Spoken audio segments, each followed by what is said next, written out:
जो लोग कई बार इधर उधर की गारंटीज़ में फंस जाते हैं और उसके बाद में हमारे पास बहुत ही सीरियस कंडीशन में कई बार आते हैं, उनको आईसीयू में भर्ती करके डायलिसिस करना पड़ता है, कई बार उनको और परेशानियां, इन्फेक्शंस होने लगते हैं।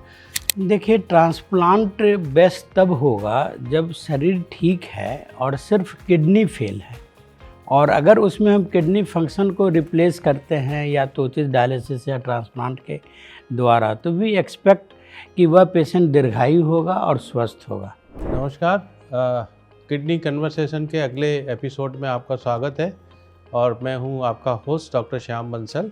आई am director and head of nephrology in Medanta medicity Gurgaon.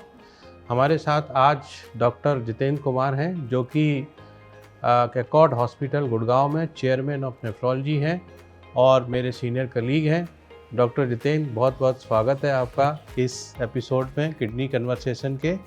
और आज हम एक किडनी ट्रांसप्लांट के बारे में बातें करेंगे, क्योंकि किडनी ट्रांसप्लांट, जैसा कि मैं आपको थोड़ा सा ब्रीफ इंट्रोडक्शन देता हूं कि किडनी ट्रांसप्लांट जिन लोगों की किडनी ख़राब हो जाती है उनके लिए सबसे अच्छा ट्रीटमेंट है किडनी फेलियर के लिए। और हमारे देश में बहुत सारे लोग ऐसे हैं जिनको की किडनी फेलियर होती है और जिनको ट्रांसप्लांट की ज़रूरत होती है, लेकिन उन लोगों का ट्रांसप्लांट कुछ ही परसेंट लोगों का 10% लोगों का ट्रांसप्लांट हो पाता है। तो डॉक्टर जितेंद्र, मैं आपसे ये पूछना चाहूँगा कि किडनी ट्रांसप्लांट की ज़रूरत कब पड़ती है और इसके क्या फ़ायदे हैं? अगर किडनी ट्रांसप्लांट की बात करें तो किसी भी कारण से गुर्दे परमानेंटली फेल हो गए हों तो वो लाइफ को सस्टेन करने के काबिल नहीं होगा। अब किडनी कमज़ोर होना को क्रोनिक किडनी डिजीज़ बोलते हैं, और किडनी फेल होना वर्ड इस्तेमाल तब करते हैं जब किडनी आमतौर पे 10% से कम काम करने लगे और वो इरिवर्सिबली डैमेज हो और उसके ठीक होने की संभावना नहीं हो। तो जब किडनी इतना डैमेज हो जाए, इतना क्षतिग्रस्त हो जाए, तो किडनी के काम को हम किसी कृत्रिम रूप से कर सकते हैं, जिसे डायलिसिस बोलते हैं। लेकिन भगवान के बनाए किडनी का नकल तो भगवान के बनाए का किडनी ही कर सकता है। तो ट्रांसप्लांट एक प्रक्रिया है जिसमें कि एक डोनर का किडनी उस पेशेंट में लगा देते हैं जिसकी किडनी कम काम कर रही है, और 10% ऑफ किडनी फंक्शन के नीचे ये रिकमेंडेड है। हालांकि बहुत लोग थोड़ा और लेट करते हैं। आपके एक्सपीरियंस में, आप इतने ट्रांसप्लांट करते हो, आपके पेशेंट नॉर्मली कब तक आ पाते हैं आपके पास? तो जैसा आपने बताया कि जब किडनी इरिवर्सिबल डैमेज हो, 10% से कम किडनी का फंक्शन रह गया हो, तब या तो डायलिसिस की ज़रूरत पड़ेगी या किडनी ट्रांसप्लांट करना पड़ेगा। और किडनी ट्रांसप्लांट के कई सारे फ़ायदे होते हैं compare to dialysis. Quality of life better होती है, आपका लॉन्ग टर्म में कॉस्ट कम हो जाता है, क्वांटिटी ऑफ लाइफ बेटर होती है। तो हम ये कोशिश करते हैं, क्योंकि डायलिसिस के खुद अपने कॉम्प्लिकेशन और नुकसान होते हैं, तो हम जब हमको लगता है कि ये डायलिसिस की ज़रूरत पड़ने वाली है, उसी से पहले हम पेशेंट को सब कुछ किडनी ट्रांसप्लांट के बारे में भी बताते हैं। बट केवल 15 से 20% लोग ही ऐसे होते हैं जो कि ट्रांसप्लांट के लिए बिना डायलिसिस के लिए तैयार होते हैं। और जो ऐसे ट्रांसप्लांट, जिनको हम प्रीएम्प्टिव ट्रांसप्लांट बोलते हैं, उनका जो आउटकम है वो सबसे अच्छा रहता है।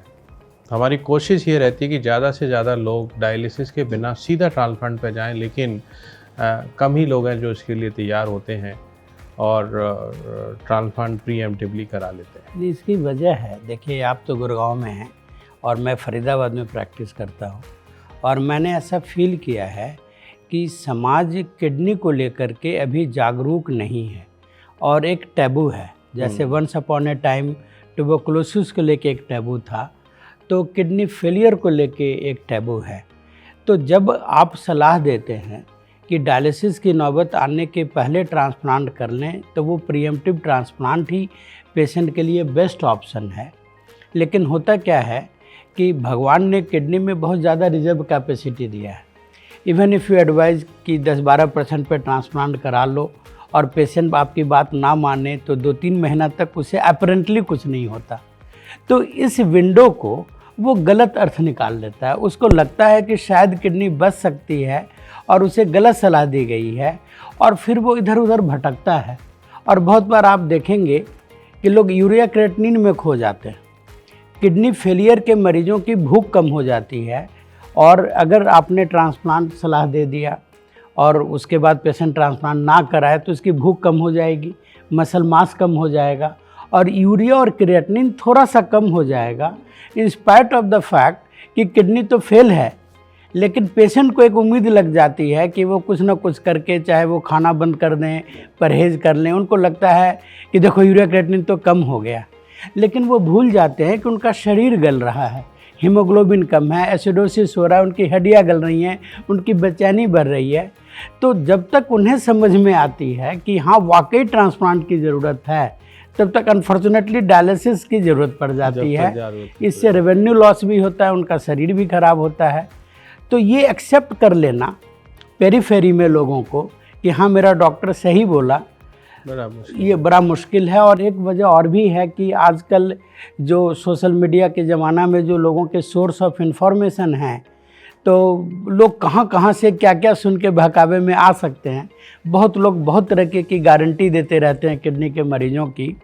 और यहाँ पे आई रियली अप्रिशिएट कि आप मेदांता में ये पॉडकास्ट की पहल है कि एक पॉजिटिव और सही इन्फॉर्मेशन भी लोगों को जाए कि वो अंधविश्वास से बचें। नहीं, ये बहुत ज़रूरी है। ये पॉडकास्ट का मेन पर्पज़ यही है कि लोगों को किडनी से जुड़ी बीमारियों के बारे में सही ट्रीटमेंट क्या है उसके बारे में बताया जाए और वो बहकावे में ना आए। और जैसा कि आपने बताया कि जो लोग कई बार इधर उधर की गारंटीज़ में फंस जाते हैं और उसके बाद में हमारे पास बहुत ही सीरियस कंडीशन में कई बार आते हैं, उनको आईसीयू में भर्ती करके डायलिसिस करना पड़ता है, कई बार उनको और परेशानियां, इन्फेक्शंस होने लगते हैं। तो ऐसे चीज़ों से बचें, बिकॉज़ ये सारी चीज़ें शॉर्ट लिव्ड होती हैं और आपका शरीर कमज़ोर होने लगता है, हड्डियां कमज़ोर होने लगती है, खून की कमी होने लगती है और उसका कोई मतलब नहीं निकलता है। तो डॉक्टर जितेंद्र, अगला सवाल मैं आपसे पूछना चाहूँ कि ऐसी कुछ कंडीशन है कि जिसमें कि कुछ मरीज़ जिनको किडनी फेलियर भी है लेकिन हम ट्रांसप्लांट नहीं कर सकते, या फिर सारे मरीज़ जिनको किडनी फेलियर है हम ट्रांसप्लांट कर सकते हैं? देखिए, ट्रांसप्लांट बेस्ट तब होगा जब शरीर ठीक है और सिर्फ किडनी फेल है, और अगर उसमें हम किडनी फंक्शन को रिप्लेस करते हैं या तो उचित डायलिसिस या ट्रांसप्लांट के द्वारा, तो वी एक्सपेक्ट कि वह पेशेंट दीर्घायु होगा और स्वस्थ होगा। लेकिन बहुत बार कोमॉर्बिडिटीज़ भी होती हैं और बहुत बार किडनी फेल होने का कारण इतना विचित्र होता है कि वो नए किडनी को भी खराब कर सकता है। उदाहरण के तौर पे अगर ऑक्जेलेसिस नाम की बीमारी के कारण किडनी फेलियर हुआ हो और बिना उसका निदान किए, उसका सॉल्यूशन निकाले हम सिर्फ गुर्दा बदल दें, तो वो ऑक्जेलेसिस नए किडनी को भी खराब कर देगा। या थ्रोम्बोटिक माइक्रोएंजियोपैथी आप डील करते हैं, तो उसमें जो खून की नाड़ियों को डैमेज होने की टेंडेंसी मरीजों में रहती है, वो नए किडनी को भी क्षतिग्रस्त कर सकती है। या कोई पेशेंट ऐसा हो जिसको साथ में कैंसर हो और वो विंडो पीरियड के विदिन हो, तो वहाँ पे बेसिकली हम अवॉइड करना चाहेंगे। कुछ किडनी की बीमारियाँ ऐसी होती हैं जो नए किडनी में रेकर कर सकती हैं, तो वहाँ पे उसको अवॉइड करने की कोशिश करेंगे। तो बाय एंड लार्ज ये एक प्रोसेस है जिसके थ्रू आप रूटीनली गुजरते हैं, हम लोग रूटीनली अपने पेशेंट्स को वर्कअप करते हैं कि वह उस ट्रांसप्लांट के लिए उचित कैंडिडेट है कि नहीं, और ये प्रॉपर वर्कअप करें तो हम रेसिपिएंट को भी चूज़ करते हैं और डोनर को भी चूज़ करते हैं कि उस दानकर्ता की किडनी व्यर्थ ना जाए और जो लाभार्थी है उसको किडनी का संपूर्ण लाभ मिले।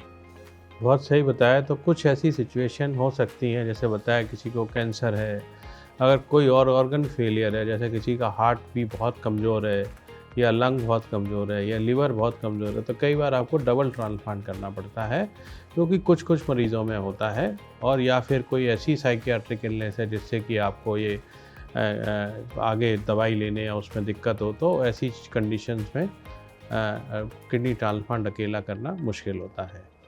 तो डॉक्टर जितेंद्र, बहुत सारे लोगों की ये भ्रांतियाँ हैं कि किडनी ट्रांसप्लांट करने के बाद किडनी ज़्यादा चलती नहीं है और इससे कई सारे साइड इफ़ेक्ट होते हैं, तो इसके बारे में आपका क्या विचार है? देखिए, यहाँ पे सवाल ही उचित नहीं है। देखिए, कोई भी बीमारी अच्छी हो नहीं सकती, न उसका उपाय अच्छा हो सकता है। तो हमारा कंपैरेटर नॉर्मल आदमी नहीं है। अगर किसी से हम पूछें कि आप लड्डू खाएंगे या कलाकंद खाएंगे, वो कंफ्यूज हो सकते हैं। लेकिन कोई भूखा मर रहा हो और उसको हम 2-3 ऑप्शन दे रहे हों, तो उसे अवेलेबल ऑप्शंस में ही चुनना पड़ेगा कि हम क्या चुनें। तो अगर हम किडनी फेलियर की बात करें, तो ये बात सही है कि किडनी फेलियर सडन डेथ नहीं देती है, हार्ट की तरह नहीं है। बहुत बार तो सिम्टम जो किडनी पैदा करती है, लोग समझ नहीं पाते कि वो किडनी के सिम्टम हैं। जैसे भूख का नहीं लगना, जैसे खून का कम होना, जैसे बीपी का बढ़ना, जैसे सांस का फूलना, बदन का सूजना, ये सब किडनी फेलियर के लक्षण हैं। लेकिन बहुत बार पेशेंट्स या तो कार्डियोलॉजी या गैस्ट्रो कहीं और एडमिट होता है, because they do not realise कि ये किडनी के कारण उनके ये सिम्टम्स हुए हों। अब ऐसे मरीज़ को जब फाइनली पता चल जाए कि उनका किडनी खराब है और हम कुछ ना करें, तो वो धीरे धीरे धीरे वो मृत्यु को प्राप्त होंगे और बेमौत मरेंगे। और ये शर्मनाक है। क्यों? क्योंकि सॉल्यूशन है। किडनी फेलियर एक ऐसा ऑर्गन फेलियर है जहाँ पे 1 नहीं, 2 नहीं, 3 ऑप्शंस उपलब्ध हैं: हीमोडायलिसिस, पेरिटोनियल डायलिसिस और किडनी ट्रांसप्लांट। तो हमें नॉर्मल से अगर मैं तुलना करूं तो हाँ, ट्रांसप्लांट को अच्छी चीज़ नहीं बोलेंगे। लेकिन एक पेशेंट जो कुछ महीनों में चला जाएगा, उसके लिए अगर हम ट्रांसप्लांट की ऑप्शन की बात करें, तो अगर हम एक ऐसे मरीज को जिसके दोनों गुर्दे फेल हो चुके हैं, उसको 5, 10, 15, 20 साल की अगर ज़िंदगी दे सकते हैं, तो ये बहुत ही साइंस की काबिल तारीफ़ अचीवमेंट है। और हाँ, ट्रांसप्लांट में दवाइयाँ देते हैं जिसके कारण कैंसर सर्विलेंस पुअर हो जाता है, इन्फेक्शन की संभावना हो जाती है। लेकिन आप ऐसे समझें कि जिस शरीर में 2 नेटिव गुर्दे खराब हो गए हों, तीसरे को भी खतरा है। तो अब पेशेंट को ये समझना होगा कि इस गुर्दे को बचा के रखना है। जो गलतियां वो पहले किया था उसे नहीं करना है, उसे आपके पास रेगुलर दिखाना पड़ेगा, तब डॉक्टर श्याम रिजल्ट्स अच्छे होंगे।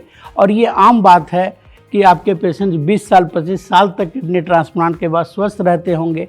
कॉम्प्लिकेशंस आते हैं, लेकिन अगर पेशेंट आपके टच में है तो आप मुस्तैदी से उन कॉम्प्लिकेशंस को, जीवन के उतार चढ़ाव को आप हैंडल करते हैं। And when you compare with no treatment, तो ये लाख गुना अच्छा है। थैंक यू डॉक्टर जितेंद्र, बहुत सही बात बताई। तो हमको ये देखना पड़ेगा कि हम किससे कंपेयर कर रहे हैं। तो जब किसी की किडनी फेलियर होती है तो 2 ही ट्रीटमेंट हैं, डायलिसिस या ट्रांसप्लांट। तो अगर आप इन दोनों में कंपेयर करें, डायलिसिस में करीब 25% लोग ही ऐसे होंगे जो 10 साल या उससे ज़्यादा उनकी लाइफ रहेगी, और ट्रांसप्लांट में ये परसेंटेज 75 से 80% होता है। तो मैं अपने पेशेंट को कई बार ये बोलता हूँ कि भाई, अगर आपकी 50 साल या 60 साल उम्र है, तो ऐसा तो नहीं है कि आपको जो नॉर्मल बीमारियां होनी है, हार्ट डिसीज़ होनी है या कोई और इन्फेक्शन होना है, जैसे कोविड बहुत सारे लोगों को हुआ, तो हेल्दी लोगों को भी हुआ, ट्रांसप्लांट वाले लोगों को भी हुआ। तो जो नॉर्मल जो परेशानियां हैं लाइफ की, वो ट्रांसप्लांट में भी हो सकती है। प्लस थोड़ा सा इंक्रीज रिस्क रहता है, but it is best option. लेकिन मैं एक चीज़ पे और आपका ध्यान दूंगा। मैंने कहा कि मैं फरीदाबाद में प्रैक्टिस करता हूँ और मेरे पेशेंट रिलेटिवली फाइनेंशियली थोड़ा कमज़ोर होते हैं।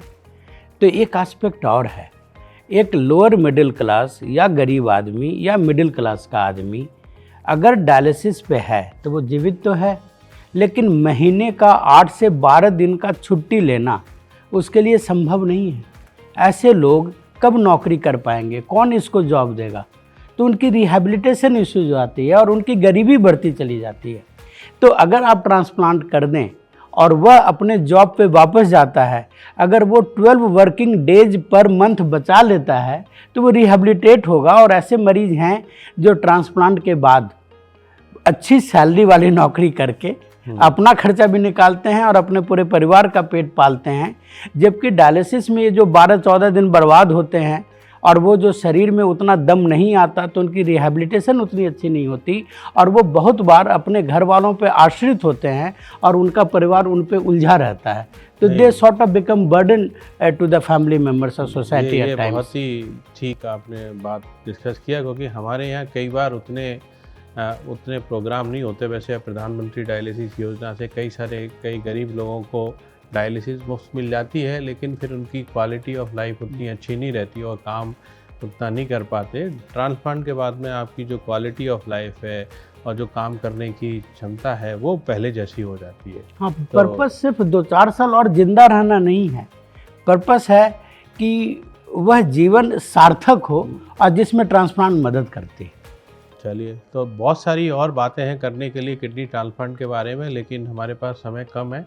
तो मैं डॉक्टर जितेंद्र को बहुत बहुत धन्यवाद देना चाहूँगा इतना यूज़फुल डिस्कशन के लिए। लेकिन आप अलाउ करें तो मैं एक बात बोलना चाहूँगा, है ना, कि आप अपने रेगुलर पॉडकास्ट से लोगों को एजुकेट करते रहे हैं, लेकिन मेरा ऐसा पर्सनली मानना है कि हम नेफ्रोलॉजिस्ट का उपयोगिता बहुत ज़्यादा है, लेकिन समाज हम लोगों को उतना उपयोग में नहीं लाता। किडनी फेल होने के पहले सालों साल का मौका देती है। अगर आज किसी को डायबिटीज़ हो, 5-10 साल के बाद पेशाब में प्रोटीन आना चालू होगा, उसके 5-10 साल बाद किडनी खराब होगी, और लोग 15-20 साल का मौका गंवा देते हैं और आप जैसे नेफ्रोलॉजिस्ट से नहीं मिलते, जबकि आप उनकी किडनी बचा सकते हैं। अगर ब्लड प्रेशर हो तो शुरुआत में अगर उसका ट्रीटमेंट करें, उस किडनी को बचाई जा सकती है। तो मैं लोगों से ये रिक्वेस्ट करूँगा इस पॉडकास्ट के माध्यम से कि किडनी फेलियर की तो चर्चा आपने सुनी, शायद कुछ डरे होंगे और शायद कुछ लोग प्रभावित हुए होंगे, लेकिन कितना ही अच्छा हो कि किडनी फेल ना हो, और प्रोएक्टिव होकर के हमें ये देखना चाहिए कि हम किडनी को कैसे बचाएं। और यही थीम था इस साल वर्ल्ड किडनी डे का, कि हम अपने आप से सवाल पूछें, are your kidneys okay. Proactive होके किसी भी हेल्थ प्रोग्राम को आप देखें, प्रिवेंटिव हेल्थ चेकअप को, तो वह हार्ट के अराउंड रिवॉल्व कर रही है। थोड़ा सा उसमें किडनी को भी प्राथमिकता दे दें, और सरल जांचों से, KFT से, रूटीन यूरिन से, अल्ट्रासाउंड से हम समय रहते बीमारी पकड़ सकते हैं। और चूँकि इसमें अज्ञानता है, तो हो सकता है कि आपको कोई रेफ़र ना करे नेफ्रोलॉजिस्ट को, लेकिन KFT करा करके, यूरिन करा करके या अल्ट्रासाउंड करा के आप नेफ्रोलॉजिस्ट को अपने जीवन शैली का हिस्सा बना लें, तो शायद बहुत सारे किडनी के बीमारियों को रोका जा सकता है, किडनी को फेल होने से रोका जा सकता है। ये बहुत हमने पहले भी इस बारे में कई बार डिस्कस किया है। तो अगेन कि पर्पज़ नेफ्रोलॉजिस्ट का ये नहीं है कि भाई ये आपको किडनी फेलियर का ट्रीटमेंट करना है। पर्पज़ ये है कि बीमारी को होने से रोकना है।